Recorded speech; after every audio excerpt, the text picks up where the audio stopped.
And welcome back to Twin Elms Rugby Park in Nepean, Ontario.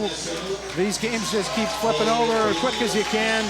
And it's Doug Cross along with Rob Turk, and we're taking a look at Guyana and Barbados. And Rob, the temperature's really heating up now, and the players are starting to feel it. It's only a 14-minute game. Might as well be an hour the way it's affecting them. Hey, the sevens game is fast, quick pace, you're sprinting non-stop, and that wears as the time goes on. Speaking of some of the players before the game, they're already starting to feel the heat. So on your screen from left to right is going to be Barbados wearing blue, and in the green is Guyana. And we'll start catching you up on some scores after we get through this kickoff here. And for those of you not familiar with the sevens game, 2 7-minute halves, 14 minutes in length and 1 minute break. And in temperatures like this, it just drains you, and you'll start seeing coaches going to the bench a lot quicker as Guyana gets this under control. Yeah, you bet. As we've said before, there's a lot to play for, so both teams can be looking to show a good performance. Just into touch, it looked like Guyana had an attack going on the far wing there, and the Barbadian player managed to get the Guyanese player into touch. Just trying to pick up some numbers that are so far away right now. You bet. See a replay here.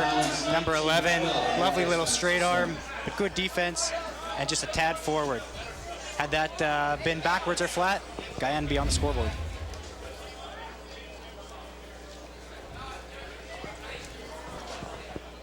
So it'll be the first line out of the game for both teams here. So Barbados with control there.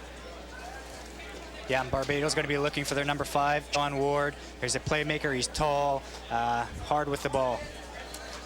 Moving the ball out wide. Both teams, early in the game anyway, have shown that they want to move the ball out, use their speedsters, and that's what it's about. Early on in the game, you test each other on the outside and find your opportunities to attack and hopefully score. Show a replay here. Lovely, lovely cover defense by Guyana's number 11, Claudius Butts. He is the stalwart of that team, even though he's not. He's a longtime member of that team. He is, and he's played for the West Indies, captained the team before, and speaking to a few players before, arguably the best player in the Caribbean right now. Caribbean nations were big fans of the West Indies formats, where it took all those small populations and netted them together, kind of like a Great Britain, but with no government to speak of.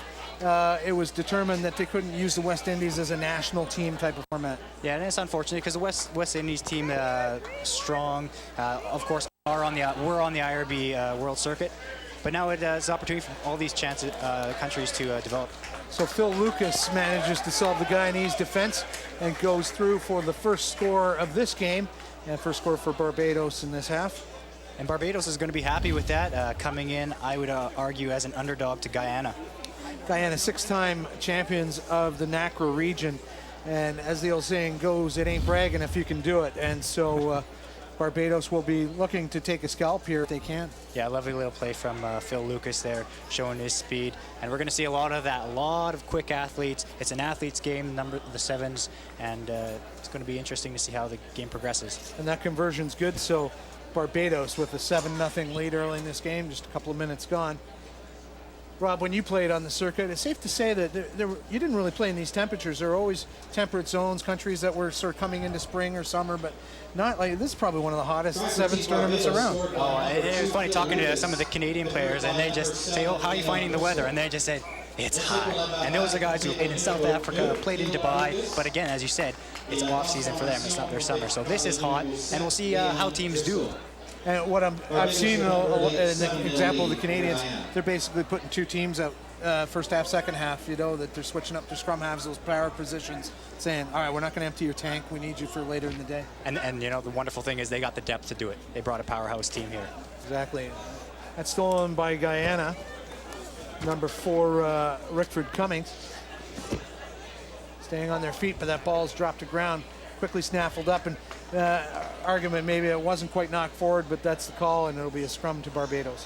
Yeah, the referees in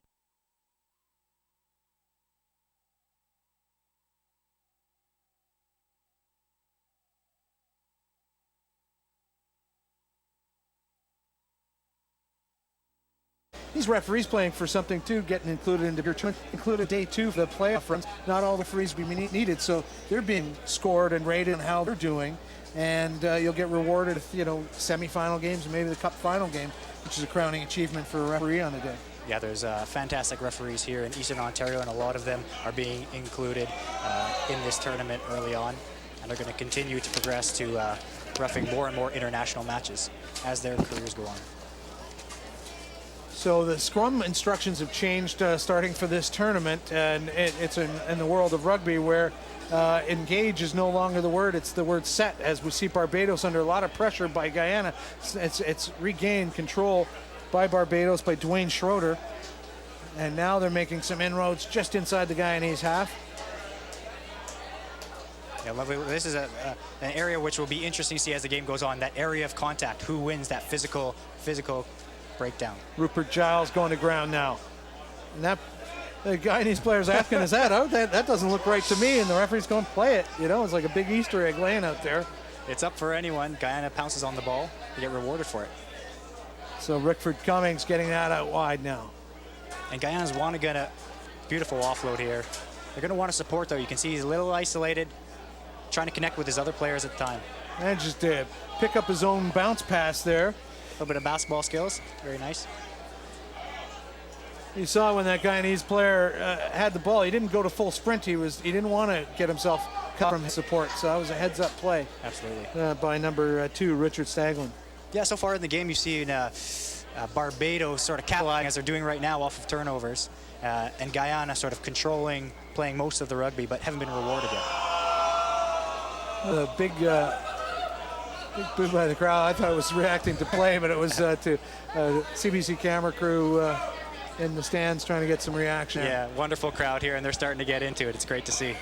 Big tackle put in by Claudius Butts against Barbados, and that tackle bit high, says the referee, and so out comes the penalty. We'll have another look at it. And actually interesting to see in these games so far, we've noticed quite a few high tackles. I can see the referees want to pin down on that as the day goes on. And that's Barbados sneaking in. Are they saying that's a try? Yes, they are. And that was Marcus Harewood herring around the corner and managing to touch that ball for the first try for Barbados now. Again, we're seeing Barbados capitalizing off of Guyana's mistakes, and Guyana, of course, paying for it on the scoreboard. Sorry, actually, Barbados already got a 7. It's Barbados in the lead. Yep. 7-0, yeah, so that's 12. I was saying that was their first try, and I shortchanged them there. As the halftime hooter goes, they'll still take this kick, and it's the legitimate touchline conversion here by number 7, Leon Driscoll. And that's no good. And so we're into that, what's going to be a very refreshing 1-minute break out in the sun, where you got a quick gulp of water and maybe make some changes. That's it. I can remember playing, my goodness, when halftime came, you were just completely spent. One of the fun parts about the game where it's just all out. You take advantage of that 1-minute break and get ready for the second half. So it's going to be a festival of rugby around here as we're bringing in people from all over Eastern Ontario, and there's food and there's drinks and lots of great rugby, and if you're bored, there's another game coming. Let's listen into the halftime instructions. You're ready to go? Job is half done. Okay. 2 minutes. Half done. 2 minutes. You know how quickly a game can change. Only half done. So everyone has to be tight. They're kicking to us. They're kicking to us. Okay. Let's just be good in the ball. Good in the ball. Move it. Don't get isolated. Take it up. Good over the ball. We're going to for everything. Okay. You guys ready to go? Work hard. Okay. Three words. Let's go. Work hard. Win this, yeah? Let's go. Let's be smart. So not much in this game at 12-0 for Barbados. The coaches, say stay the course for Barbados. Guyana's like, get the ball in hand and hold on to it. Let's get something created here. Yeah. I think Guyana may be in a bit of shock right now. I would have the same observation. I think they are in shock. Like you said, Barbados coach saying, keep it simple. Just play rugby, nothing fancy. Maintain that possession. We're going to come away with a win and potentially an upset. So Ronald Myers will get it under right for the Guyanese.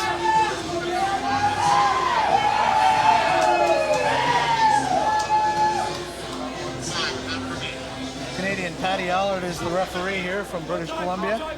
deep restart in the 22 off the knees of the Barbados player, so it's not a knock-on. Oh, and there's a good outlet pass. Lovely tackle. offloads by Barbados, but good cover defense by Guyana. Anthony Bain-Charles, who got taken down hard. Guyana getting possession from number 4, Rickford Cummings, acting as a scrum half there. And we've got a knock-on, we'll have a scrum back. Yeah, you bet. And Guyana going to be wanting to move that ball out wide and get it to their strike runner, number 11, Claudius Butts. He does everything for the team, and they need him to score a try. Great takeout tackle on 6 for Barbados. And yeah, Claudius Butts, I mean, I've been to a number of USA Sevens tournaments in Hong Kong, and those are the ones that Guyana attends, and he's always calling his name. He's always making the big scores for his country. An exciting team to watch when they're on task. Absolutely, had a lot of experience, both domestically and internationally. They want to capitalize on that now. Peebo Hamilton getting it outside now. Butts, offload pass. There's going to be a score for Guyana. And that looks like that's number 6, Dwayne Schroeder. And the Guyanese crowd's in full voice here today. And we talked about Claudius Butts. He's the one trying 2 players in. Lovely little switch pass, simple rugby. Create the overlap. Just holds on to it, and then that switch of pace and that switch of direction just frees Schroeder to go across the line right under the post, and that always is appreciated by the kicker, who doesn't like to have to take him from the touchline. The strike rate goes down dramatically. And if Ghana wants to come back into this, they're going to need to score a few under the post, simple kicks. So just 1.5 minutes into the second half, and Guyana did what they had to do and get a score on the boards, 12-7. So now a converted try will win it for them. This game gets real interesting now, because even if they do score, Barbados will try and push them out to the edges to take away that conversion opportunity. Absolutely, you might see one of the... Oh, extremely high tackle there. Penalty's got to be coming from that. Allard doesn't have his hand out, but his assistant referee might be communicating with him. Guyana doing a lovely job of keeping that ball alive. Unfortunate knock on there.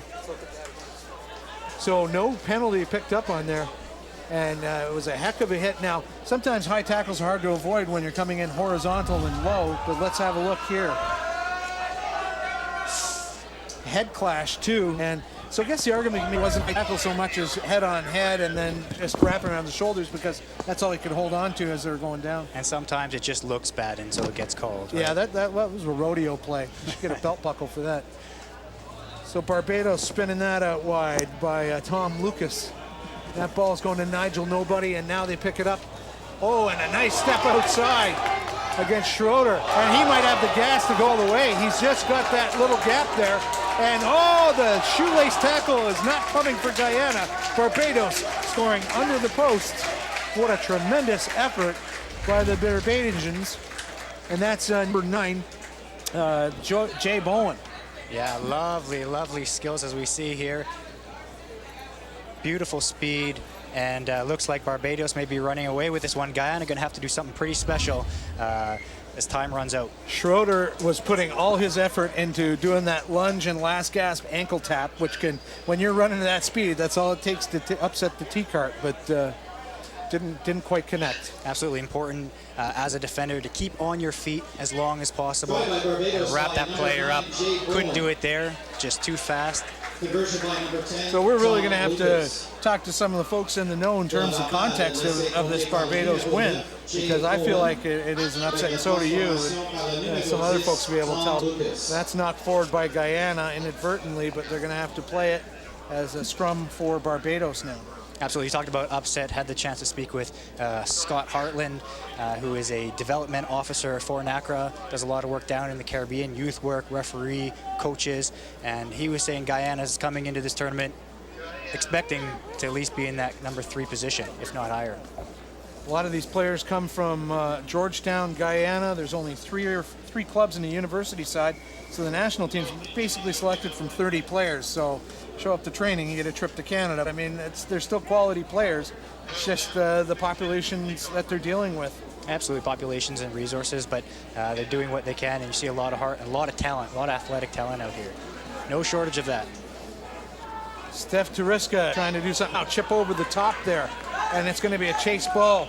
Only one home was Dominic Peters for Barbados trying to trap that down, but Guyana gets to it first, right at the Guyanese goal line, and now there's going to be a penalty for the Barbados leaving their feet at the ruck. Yeah, one of those points of contact. When you do engage in contact, opening the game in a ruck, you need to be able to keep your feet, or else the referee will penalize you. Time running out for Guyana, but if they got a score right now, they'd be in with a chance, but they need to have the ball to do that, as we see Tom Lucas basically just time wasting, trying to, now he's found his way through. Quick outlet pass to Anthony Bain Charles, and that was a bit of a disjointed try. The whistle had gone. That's why we have an injured Barbados player down there, but penalty against Barbados, so no way that score was going to stand. No, lovely move from Barbados. Tom Lucas, number 10, unfortunately got called for crossing, which you can't do. It's like a block in football, not allowed in rugby. Yeah, and they don't mean to do it, but when it happens, it's very obvious because defenders just don't have a shot at making the tackle. And even more so in sevens, very obvious, absolutely. Guyana trying to get the offload pass with one hand, but clock is against them now. Cut out pass wide now. Chip in chase by Butts. He'll have the gas. He needs to give it one more kick, and he's going to score if the ball doesn't betray him. He gets there. Try scored. Quality stuff by Claudius Butts. But they need to make a kick and see if they can get recover the ball here. Absolutely. If I was a coach for Guyana, I'd be running out there saying, kick it quickly, time is running out. Right-footed kick by Butts, and he had a defender right on his back, and he could hear him breathing behind him, and he just calmly, a lot of guys probably kick it too hard, going, oh my God, I got to get out of here, but he was calm, and so that brings the score to 19-12, and if they can get this ball off, they will have one more kickoff. The referee's got to play this, and Guyana's got to keep it alive. No knock-ons, or if there's a penalty against Barbados, they can continue, despite us hearing that full-time hooter. Absolutely. Again, one of the exciting parts about sevens, it always comes down to, many instances anyway, the last play of the game. Guyana need to get this ball back, though. And kicking it straight to Barbados, who put it into touch, is not going to be in the playbook.